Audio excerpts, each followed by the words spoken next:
มันสิยาวกว่าอันนี้เลยมัน3 เมตร3 เมตรอันว่า60เพราะว่าตัว3 เมตรมันเบิดมีแต่ว่าเจ้าเอาลื่นขึ้นไปก็ได้มันเป็นอย่างนั้นเนาะใส่ครบบ่ได้บ่ปลากระจะยังสองแผ่นแล้วเอาลบก้อนอย่างนั้นเป็นใช่ตัวนี้ติ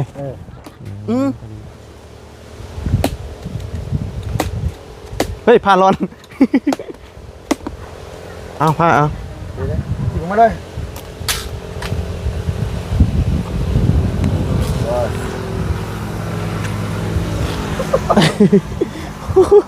โอ้ยางมันเนาะโอ้ยชุบแล้วอ่อยเอ้ยนี่แหละล่ะ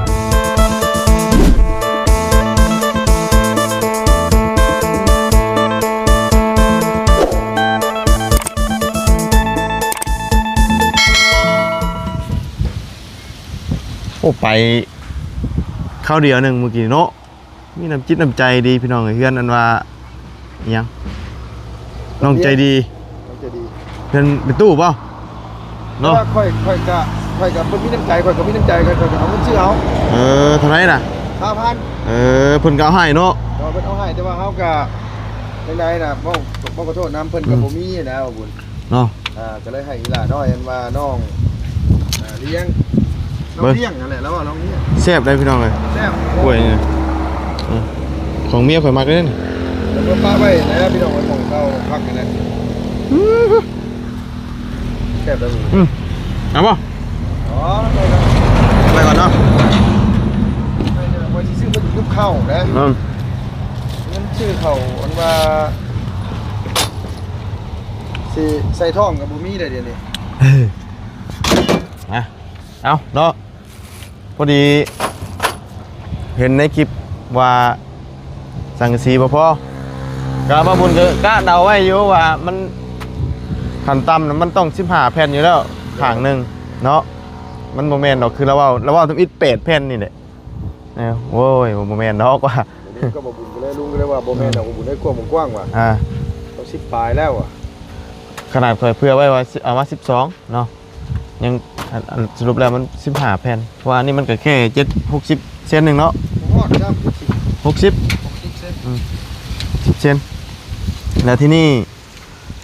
เราว่าเราสตอเคลื่อนขั้วออกอยู่เนาะแต่ทั้งเราก็เลยว่าให้ว่าบุญ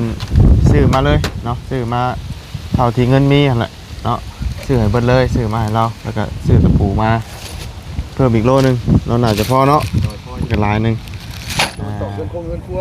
แมนเอาจังไรก็สบายดีเด้อเนาะพี่น้องเนาะสบายดีและสวัสดีพี่น้องกันเบิดสุขพี่น้องเนาะหลังจากที่ออกมาจากเพื่อนเนาะเพื่อนน้องใจดีเนาะแล้วก็เพื่อนไปอีกเลยน้องเลี้ยแล้วก็น้องแตงกัวผมเป็นเลี้ยงน้องเลี้ยงวะเลี้ยงแล้วก็แตงกัวก็คือแต่งไทยเนาะแล้วก็ซื้อสังกะสีมาให้ทั้งครอบครัวน้องออยพี่น้องเลยเป็นยังไงเฮ็ดแล้วเราบอกดูว่าเบิดบ่สังกะสีเนาะอย่างไรก็ขอบคุณทั้งคนเก่าคนเดิมนะอุ้ยโชคดีที่ไม่ได้ยืนฟังนั่นไปเอากล้วยออกนะกินนี่ตั้งเต็งไว้ก่อนเนาะตัวนี้สียาวแน่ตัวนี้นะตัวนั้นมันเบิดนี่3 เมตร 60ตัวเสื้อมาน่ะ3 เมตรเต็มตัวนั้นเบิดเราก็เลยว่าเอาตัวนี้ไปก็ได้ยาวดีกว่ามันสั้นเลยเขาพับเอาก็ได้เด้เนาะก็รวมทั้งหมดซื้อมานี่ก็พอดี8 แสนพอดีเนาะเอาก่อนอื่นก็ขอบคุณทางสิงคือเก่าเด้อเนาะที่ฝากเงินจำนวนนี้มาไว้ซื้อสังกะสีผักกระจาดให้ทั้งครอบครัวน้องออยเนาะจังใดก็ขอให้อยู่ดีมีแห้งสุขกายสบายใจ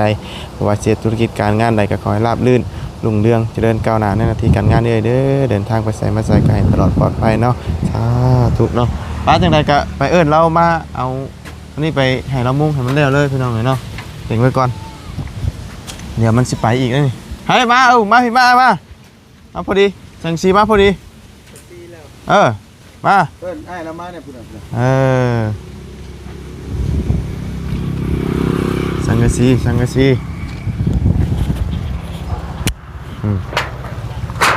ครับ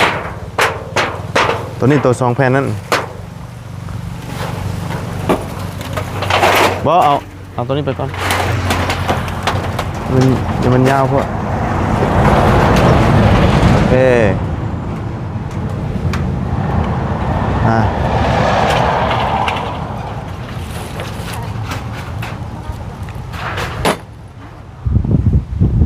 ช่ตัวนี้หามาก็ได้บอกดูว่าให้เราแบกไปเลยให้เรามุ่งให้มันแล้วเลยหน้ามื้อนี้นะจะได้ขึ้นอยู่เลยบ่ต้องหยุดบ่ต้องโจ๊ะเลยเนาะเราก็จะได้นอนสบายเลยมื้อนี้อย่าหาละมาโอ้หนักคือเมื่อวานนี้เลยตัวนี้นะ ใช้มันหลายเด้ 16ตัวนี้นะ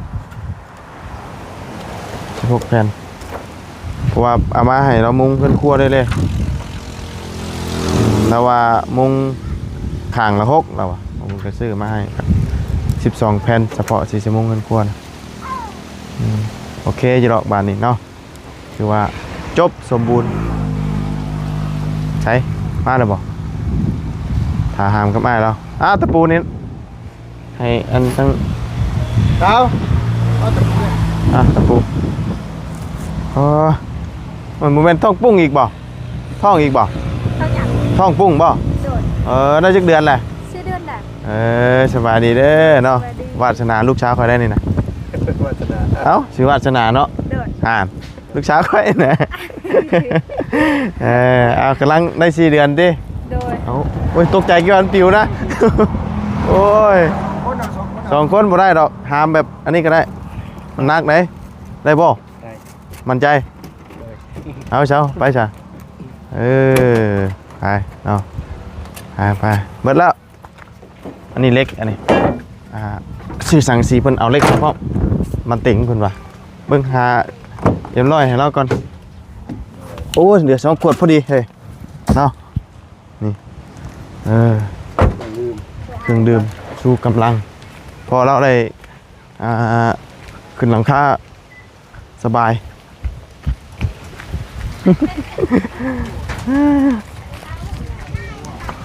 โอ้เดือดมากๆบ้านนี้พี่น้องเอ้ยผู้คืออะไรวันนี้เนาะคือแล้วบ้านนี้ผากระจาดกระใช้แล้วเลยโอ้งามบ้านนี้เนาะคักแล้วบ้านนี้ตัวนี้นะมันชิ้นยาวกว่าอันนี้เลยมัน3 เมตร 3 เมตรอันว่า60เพราะว่าตัว3 เมตรมันเบิดมีแต่ว่าเจ้าเอาลื่นขึ้นไปก็ได้มันเป็นอย่างนั้นเนาะใส่ครบบ่ได้บ่ปากกระจะ ยัง2แผ่นแล้วเอาลบก้อนอย่างนั้นจะ เป็นใส่ตัวนี้ติพอดีละ ยัง2แผ่น เนาะอันบ่พอกับอันเอาตัวเก่าใส่ก็ได้ ได้ มันแค่เด็กหน่อยเองเนาะนี่เองนะเอาเรียบร้อยกับลูกเคยคนละขวดเนาะเฮ็ดทางหน่วยมาเอาไปอันน่ะ คุณจังโบง ผู้จังโบง อยากได้คืนเพื่อเราเรียกลูกเราเรียก หน่อยตุ๊เดือมจำเนาะห่อนจำพี่น้องเอ้ย ได้กินย้อน ย้อน อันนี้มุ้งแต่เช้าคุณบ่ โดยหักไปเตาเลยลูกประมาณ7 โมง วัน7 โมงเช้า แฮมเด้ แหมบ่ พ่อพุทธ ปั๊บนี่พอดีจบเนาะ แฮม แหมบ่ แฮม ไป เอาไว้ เดี๋ยวนะให้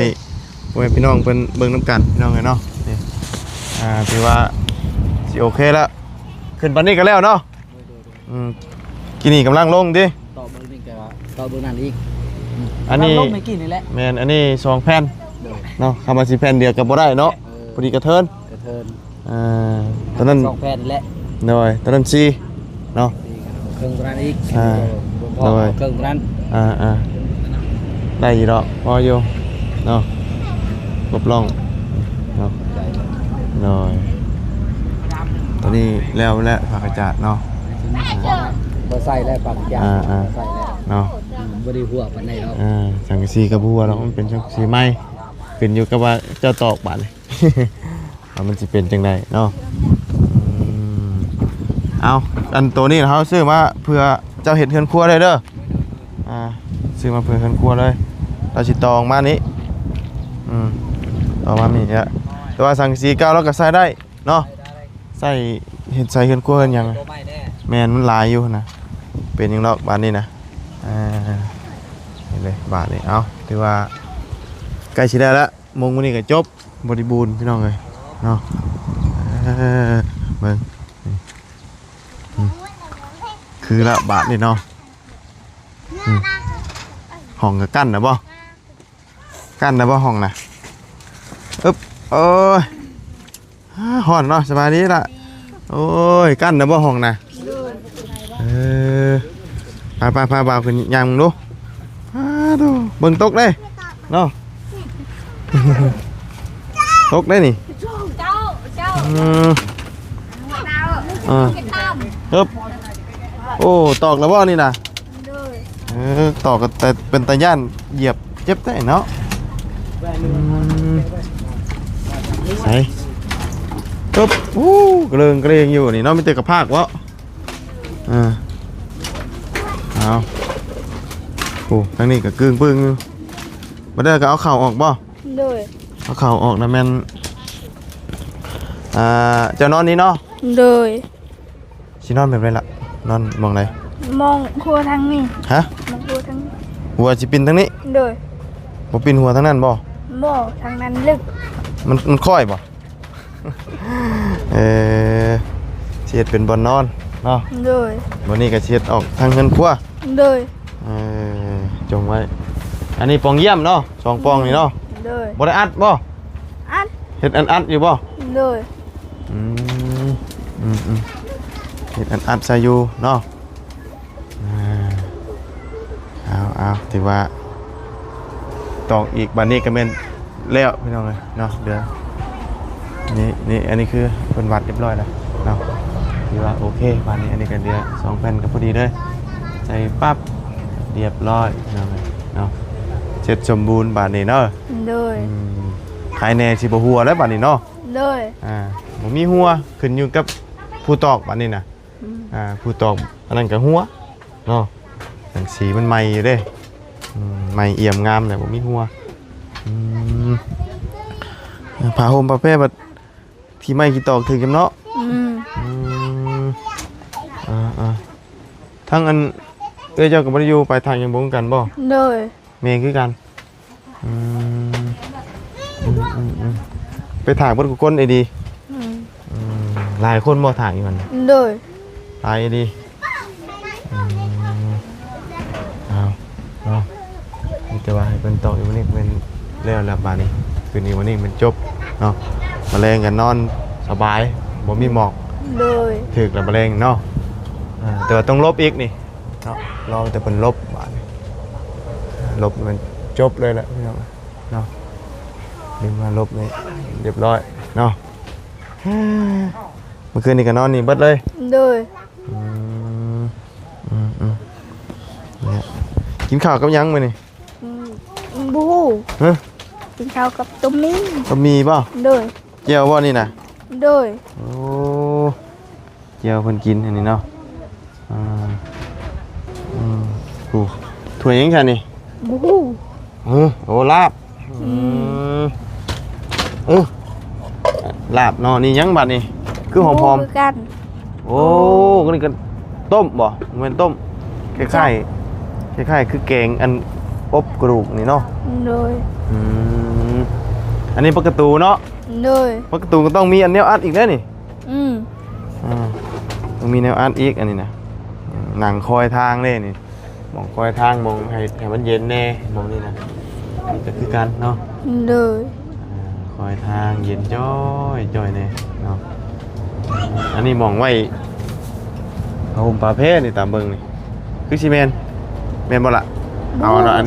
แนวอันไว้อันนี้พอเขาเสียออกบ่เนี่ยนี่เนาะเป็นกระเพาะพี่น้องเลยคือเก่าเอาบ่มีแป้นเนี่ยกระเพาะก็ได้อยู่นอนไปก่อนเนาะจังได๋มันบ่ได้บ่มีกะ อยู่ชั้นนี้แหละไปก่อนจังไดจังเนาะห่อนอบอ้าวช่ำมื้อนี้เนาะไปลงบัดนี้เนาะห่อนแฮง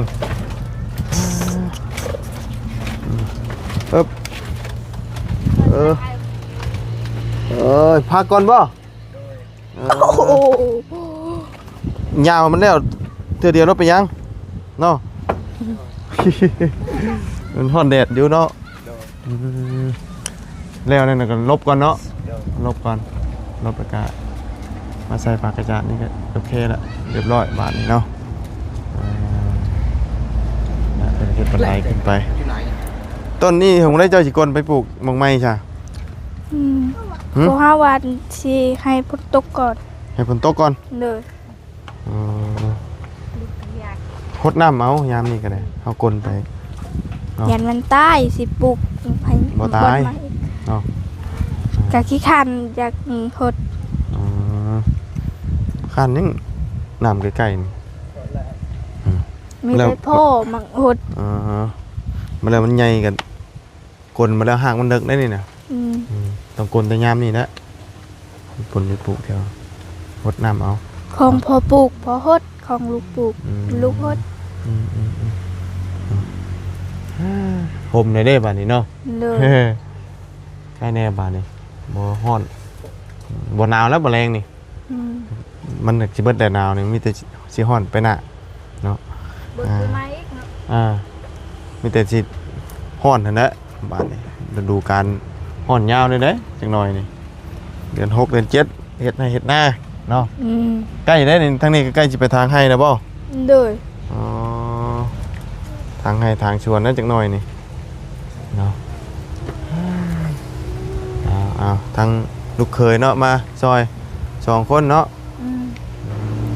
เพราะว่ามันก็บ่ได้มีหยังเนาะมีแต่มุ้งสังกะสีใช่มื้ออันเฮ็ดอันนี้ก็ถือว่าหลายคนอยู่มาซอยเนาะ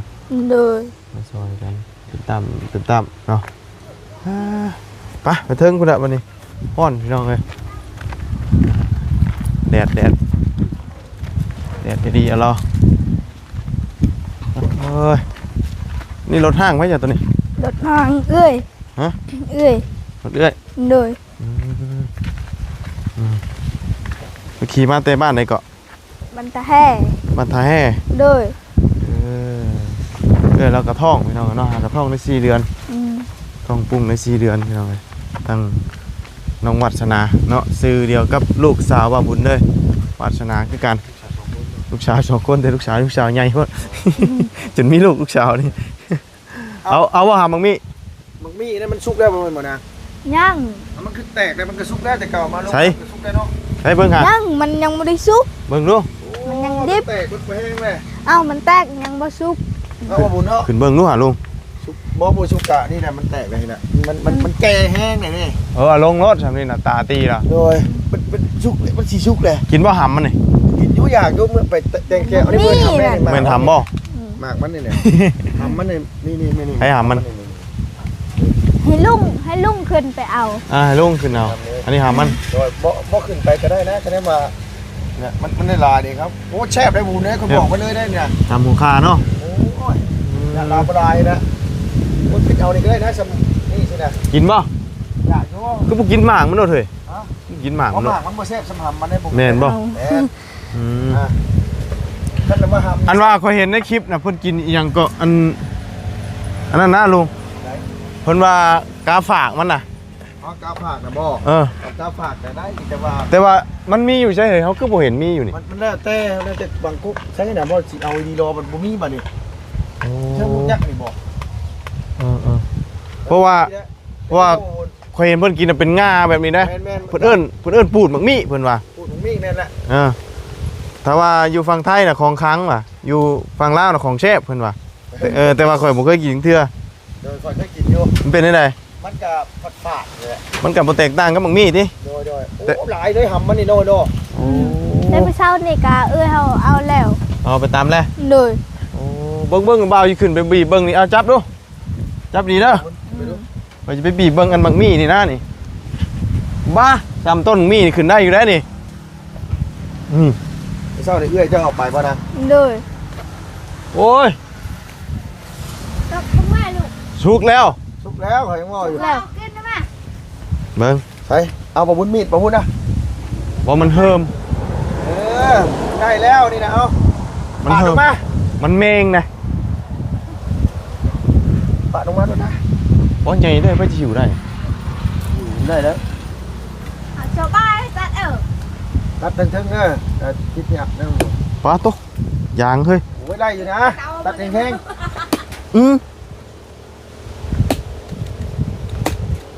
เฮ้ยพาร้อน เอาพาเอา ๆจิกลงมาเลย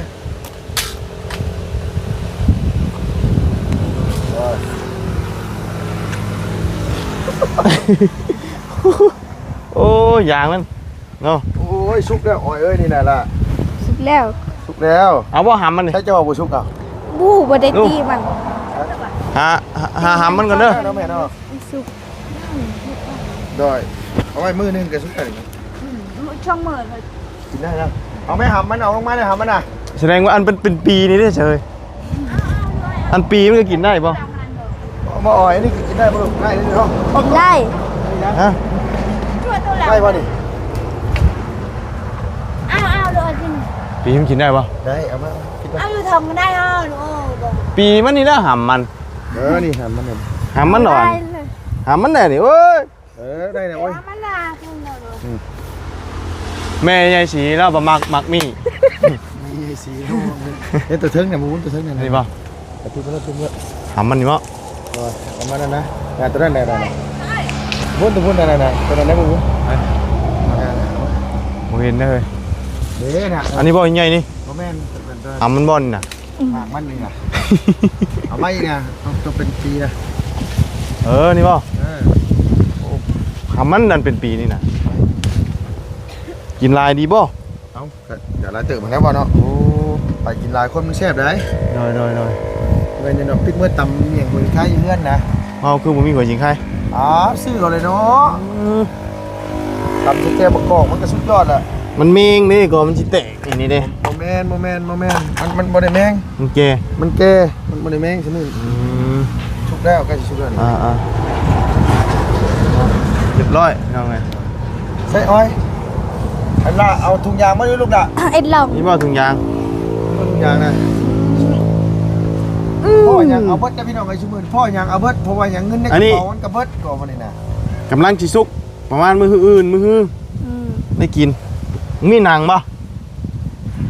แซ่บอยู่ล่ะ แซ่บหวาน มันเป็นหนังบ่หรือว่าเป็นไผ่ เป็นนั่ง มีหนังเนาะ เป็นภาพยนตร์ ต้องถามอายะมึงมีหนังบ่มึงมีหนังบ่นี่ อย่างมัน แห้งแล้วถามอายะได้จะ ตาย เชื่อ คัก หรือ บา เป ด ล่า วู้ฮู้ มังมีหนังถ้าว่ามังมีอันว่าอันยัง เละมากันหมักมือนั่งเลยเลย มาทานมังมีฝ่ายนี่มันสิบ่แซ่บเนาะ โอ้ย มึงนั่งเลยแช่ ตอน เลย นี้ เล นะ ย ยางถือค่อยบ่ เอาขยาง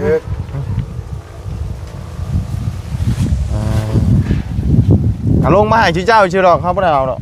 มีแต่ว่าฮะ เอามือได้เลย เฮ้ยแล้วปิดให้ชื่อ เอามือได้เลย เห็นมันสิแตกก็ได้ปิดให้ กินเอาข้าวกุ๊กไอ้ สินาวคากกเอาไว้กินรถ ป้า เป็นจังดอกบ่ได้จังมาพาเครื่องก็ได้กันมานั่นกับมื้ออื่นมื้อฮื้อ เอาจะมากินเด้อ เด้อมื้ออื่นมื้อจะมากินเด้อ เด้อ อ่า มากิน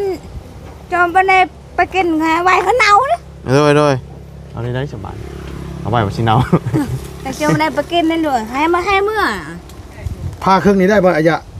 ได้น้าบอกเครื่องมาหมดนี่เลย เอาเราสิให้เบิดเอา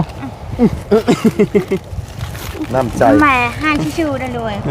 บอกขดยังเลย เอาไปลุง พ่อใหญ่เฮิมแล้วพ่อใหญ่เฮิมแล้วมันมากกว่าแม่ใหญ่สีแล้วมันมากกว่า บ่จะเฮือมันมากบ่ พ่อใหญ่เฮิมมาก โอ้ย พุทธ เฮ้ย เปิดรถนี่ เปิดได้เด้อ พ่อใหญ่เฮิมแล้วมันมากกว่านี่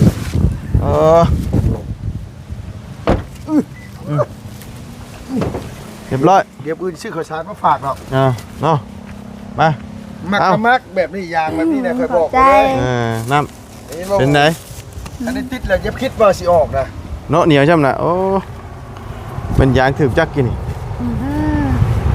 เอาซื้อสังกะสีมาให้เรียบร้อยเนาะ โดย เอาเดี๋ยวจังอันนี้กันอีกเทื่อนึงยังที่มีมาเรื่อยๆอีหรอกพี่น้องเลยเนาะมื้ออื่นเนี่ยสิซื้อของอยู่ของกินพอดีเงินทางแม่ป้าเพิ่นเนี่ยทำให้ซื้อมาเลยสังกะสีมาให้เบิดก่อนให้เริ่มทั่วก่อนเนาะ โดย ป้าจ๋าจังใดเราบ่าวออกไปหากินข้าวกินน้ำกันเด้อ โดย ดีมีแห้ง สบายดี ว่าโอเคขอบมุกขอบใจเนาะทางนี้ว่าสิปิดให้เราสิหรอกแล้วว่าป้าไว้มันสิเน่าบ่สิว่าสิถ่าพาเพื่อนเราบ่เอาเลยว่าเอาไว้เมื่อป้าไว้เฮือนเลยพี่น้องเอ้ยมีเฮือนได้เด้ป้านี่เพิ่นเนาะก็เลยสิเอาเมื่อไว้เฮือนฮะพอแล้วลูก พอแล้ว พอแล้วมื้อหน้าก่อนเนาะบ่ย่างหรอกต้นมันอยู่นี่มันบ่ได้ไปใช่บ่เอาเดี๋ยวมันย่างไป โดยโอ้เนาะยังอยู่ในกินเนาะมาป้าสาวพี่น้องเนาะสำหรับคลิปนี้กันล่ำลาเด้อเป็นยังไงขอบคุณพ่อแม่พี่น้องดู FC เด้อที่คำติดตามนะครับส้มเนาะวันนี้ก็ซื้อสังกะสีมาให้ทั้งน้องออยเนาะถือว่าเรียบร้อยบานนี้เนาะจังไรกันไปแล้วขอบคุณทั้งเอ้ยคือเก่าคือเดิมจังไรขออยู่ดีมีแห้ง